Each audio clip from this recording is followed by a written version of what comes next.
మహాభారతం సరదాగా వినే ఒక స్టోరీ మాత్రం కాదు, జీవిత మార్గాన్ని చూపించే గూగుల్ మ్యాప్ కూడా.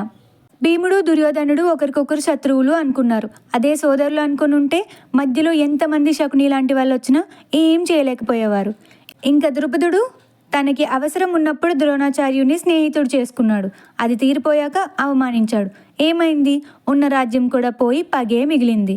ద్రోణాచార్యుడు కూడా అంతే, అవమానించాడని పగ పెట్టుకున్నాడు. క్షమించుంటే రాజ్యం లేకపోయినా సరే ప్రశాంతంగా ఉండేవారు. ఇప్పుడు తన చావుని తనే కొని తెచ్చుకున్నాడు. అసలు దుర్యోధనుడు లాంటి వాడు ఏమీ ఆశించకుండా సహాయం చేస్తున్నారంటే ఆలోచించాలి కదా.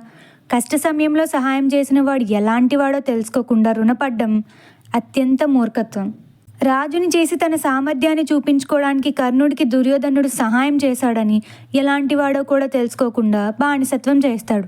తన ధర్మాన్ని తనే తప్పేలా చేసుకుంటాడు.